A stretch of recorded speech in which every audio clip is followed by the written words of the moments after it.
여러분의 건강 궁금증을 해결해주는 강동경희대병원 H로고입니다.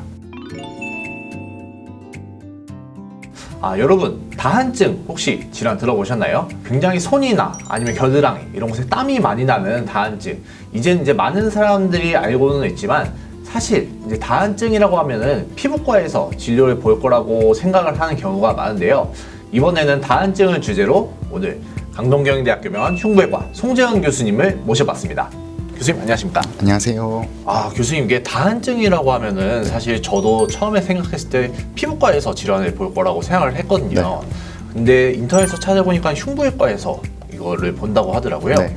흉부외과에서 진료를 보는 이유가 혹시 어떻게 될까요? 네, 일단 땀이 많이 나는 이유 중에서 우리 중추신경계의 자극이 과활성돼가지고 땀이 많이 나는 경우에는 피부를 컨트롤해주는 것만으로는 근본적인 원인 제거가 되지 않습니다. 그렇기 때문에 어떠한 특정한 경우에서는 피부과 진료만으로 호전을 기대할 수 있는 경우가 있고, 그리고 어떤 경우에서는 그것만으로는 불충분해서 흉부외과에서 진료를 해서 결과적으로 수술까지 진행을 해야 되는 경우가 있습니다. 그렇기 때문에 다한증을 흉부외과에서 진료해야 한다는 말은 좀 맞지 않는 것 같고, 피부과와 흉부외과에서 같이 이렇게 협력해서 진행하는 것이 맞습니다. 교수님, 그러면은 저 같은 경우에는 사실 이제 땀이 좀 많은 체질인데 네. 이 다한증하고 그냥 일반적으로 땀이 많은 체질, 이걸 어떻게 좀 구별을 할 수 있을까요? 사실 그 부분을 구분하기는 쉽지 않습니다. 그 이유는 다한증의 정의는 우리 몸의 체온 유지를 위해서 필요한 발한, 체온 유지를 위한 발한 이상으로 땀이 나는 것을 다한증이라고 정의를 합니다. 그런데 우리가 일상적으로 우리 체온을 유지하는데 어느 정도의 땀이 필요한지는 정량화하기가 굉장히 힘들기 때문에 네. 일상적으로 생활하는 데 있어서 환자 본인이 불편함을 느낀다라면 일단 다한증이라고 생각을 하고 진료를 받아보시는 것을 권고드립니다. 그러면 실제로는 내가 일반인에 비해서 땀을 적게 흘려도 내가 불편하면 다한증이라고 볼 수 있을까요? 네, 그렇습니다. 혹시 치료를 안 하고 내가 견딜만 해서 놔두면은 뭐 다른 질환으로 이렇게 발전하거나 할 가능성이 있나요? 다한증으로서 야기될 수 있는 다른 질환은 대부분은 일단은 피부 질환입니다.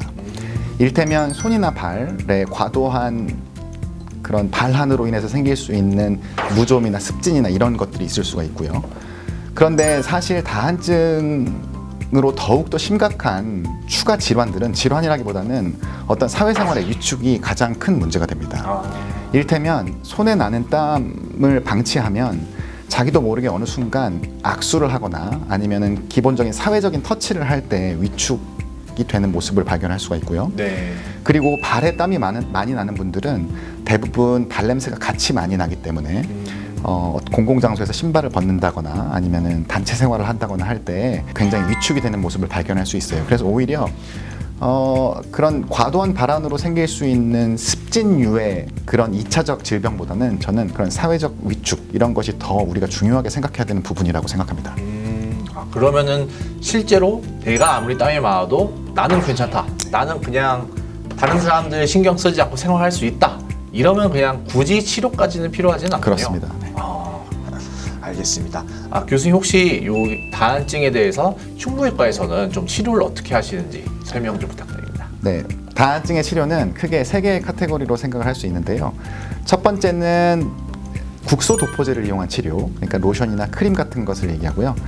두 번째는 경구 약제를 이용해서 발한을 억제하는 방법이 있습니다. 그리고 세 번째는 우리 흉부외과에서 시행하고 있는 교감신경 절제술 등을 이용한 수술적 치료를 들 수가 있겠는데요. 각자의 치료를 환자의 각자의 상황에 맞춰서 적용을 할 필요가 있습니다. 이걸 적용할 때 가장 중요한 것이 환자와 의사 간의 커뮤니케이션이기 때문에 땀 때문에 불편한 부분이 있으신 분들은 그 위치와 정도에 관계없이 의료진의 상담을 받아보시는 것을 권고드립니다. 혹시 그렇게 수술이나 이런 걸 받고 나면은 네. 다른 곳에서 더 땀이 나는 경우는 없는지? 수술을 시행한 후에 가장 많이 발생하는 합병증이 보상성 다한증이라는 그런 합병증입니다. 우리가 손에서 땀이 많이 났을 때 그 손 쪽으로 땀을 내게 하는 신경을 차단하면 그쪽에서 나는 땀의 양이 줄어들고, 그러면 손에서 담당하던 체온 유지 기능이 일단 상실되게 되죠.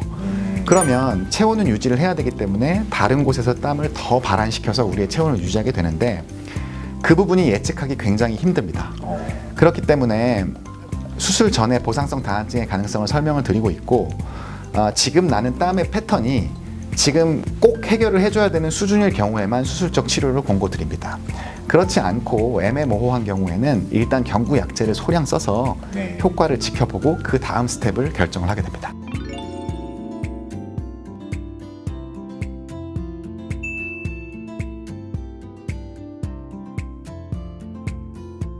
여러분 오늘도 좋은 정보 얻어 가셨나요? 오늘도 좋은 정보 얻으셨으면 구독과 좋아요. 부탁드립니다. 여러분 안녕.